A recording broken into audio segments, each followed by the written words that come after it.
एक medical store वाले के लिए ये 3 चीज़ें सबसे ज़्यादा महत्वपूर्ण होती है और इन 3 चीज़ों पर हर एक मेडिकल स्टोर वाले को काम करना चाहिए। अगर आपने नया मेडिकल स्टोर खोला है या फिर आप मेडिकल स्टोर खोलने के बारे में सोच रहे हैं, तो भी ये वीडियो आपके लिए बहुत वैल्यूएबल है।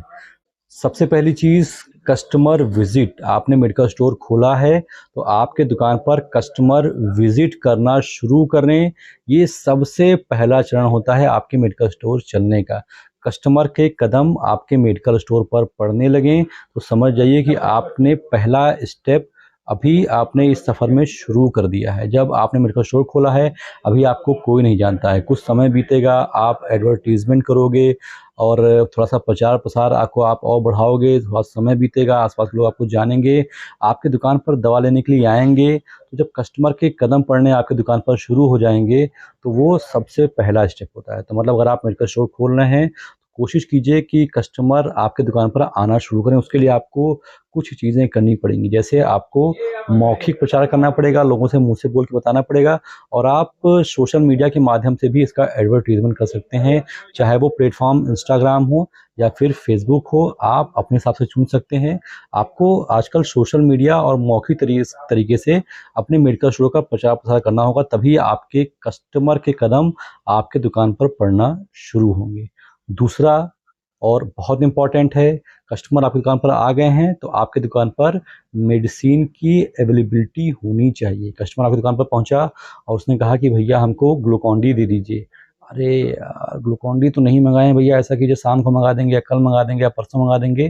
कस्टमर अगर खाली हाथ आपके दुकान से गया, तो सिर्फ़ 10% चांसेस होते हैं कि दोबारा लौट कर के आपके दुकान पर आए।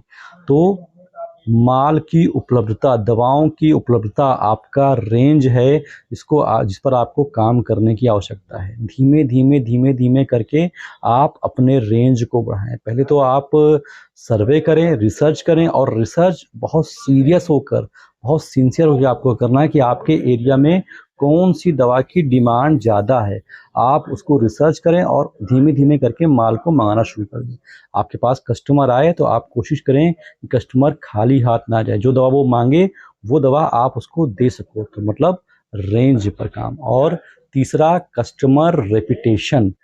कस्टमर आपके पास से दवा लेकर के गया, तो अगली बार वो कस्टमर आपके पास आता है या फिर आपके पास नहीं आता है, ये चीज़ सबसे ज़्यादा इम्पैक्ट करेगी आपकी दुकानदारी को। तो कस्टमर रेपुटेशन के पीछे कई सारे फैक्टर्स हो सकते हैं।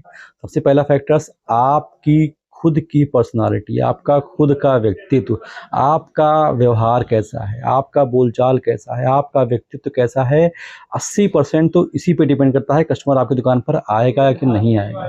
तो आपको अपने व्यवहार को बहुत साफ-सुथरा रखना है, कस्टमर से एक तरीके से जुड़ने का प्रयास करना है और उस जुड़ने में कोई ऐसा ना लगे कि ये तो बहुत चिपकूपना कर रहा है। आप एक डिसेंट तरीके से एक सभ्य इंसान की तरह कस्टमर से जुड़ने की कोशिश करें इमोशनली, ताकि वो कस्टमर दोबारा आपके पास आना पसंद करे। आपका व्यवहार जितना अच्छा होगा, आपके पास माल रहेगा, तो आपका व्यवहार जितना अच्छा है, कस्टमर आपसे उतना ही जुड़ना पसंद करेगा। तो 3 चीज़ें हैं, इस पर सबसे ज़्यादा काम करने की आवश्यकता होती है एक नए मेडिकल स्टोर वाले को। मैंने आपको पहला बताया कि कस्टमर के कदम आपके दुकान पर पड़ना शुरू करें, कस्टमर विज़िट। दूसरा, मेडिसिन की अवेलेबिलिटी और तीसरा, कस्टमर का रेपुटेशन। अगर आप इस पर लगातार फ़ोकस करके काम करेंगे, तो धीमे-धीमे करके आपका जो है दुकान चलना शुरू होगा। 1 साल जाएगा, 2 साल जाएगा, 3 साल जाएगा, 4 साल, 5 साल, 10-12 साल में आप वहाँ पर अपने आप को स्टेबल कर लोगे। आप कहोगे, "सर आप 10-12 साल की बात कर रहे हैं, मुझसे तो 2 महीने नहीं कट रहे हैं।" भाई साहब, ये तो छोटी-छोटी चीज़ें हैं। आपका ग्राफ ऊपर जाएगा, नीचे जाएगा, ऊपर जाएगा, नीचे जाएगा। आप यहाँ पर दिहाड़ी पर मज़दूरी नहीं कर रहे हैं। आपने मेडिकल स्टोर खोला है, तो आपको वहाँ पर समय देना पड़ेगा। थोड़ा-सा वहाँ पर अपने आप को ठहराना पड़ेगा, रोकना पड़ेगा। कम से कम 10-12 साल बाद आप देखिए कि आपका दुकान चल रहा है कि नहीं चल रहा है। तो 10-12 साल के बाद अगर आप वहाँ पर टिक गए, तो आपका दुकान हर हाल में चलना शुरू कर जाएगा। लेकिन आपको समय देना है। पहले मैदान में आप टिकेंगे, गेंदें स्विंग होगी, गेंदें आपके बल्ले के अगल-बगल से निकलेंगी, आप थोड़ा सा डिफेंसिव मोड में रहोगे, थोड़ा सा पिच पे टिकोगे, जब आप 10-15 ओवर खेल लोगे उसके बाद तो गेंद बल्ले पे लगेगी लगेगी। साला कब तक गेंद स्विंग होगी? आपके बल्ले में भी तो गेंद आएगी कभी ना कभी, लेकिन उसके लिए आपको आउट नहीं होना है, पहले वहाँ पर टिके रहना है। The score board will keep moving.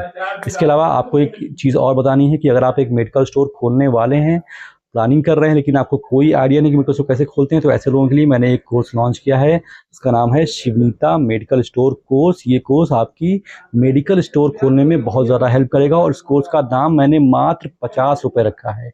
इस कोर्स का लिंक मैंने डिस्क्रिप्शन में दे रखा है, और आप चाहें तो प्ले स्टोर पर जाइए, वहाँ पर टाइप कीजिए शिवनीता, SHIVNITA, मेरा ये लोगो दिखेगा, इसको डाउनलोड कीजिए, लॉगिन कीजिए, परचेज कीजिए, और मात्र 50 रुपये में वो सारी जानकारियाँ आप पा जाएंगे, जिसके चक्कर में आप गूगल पर जाते, यूट्यूब पर जाते, किसी मेडिकल स्टोर वाले से रिक्वेस्ट करते, पूछते, लेकिन कोई आपको सही जानकारी देता नहीं। तो अगर आपको मेडिकल स्टोर खोलना है, आप एकदम फ्रेशर हैं, आपको कोई जानकारी नहीं है, तो ये कोर्स आपकी बहुत ज़्यादा हेल्प करेगा। फिलहाल इस वीडियो में तो बस इतना ही।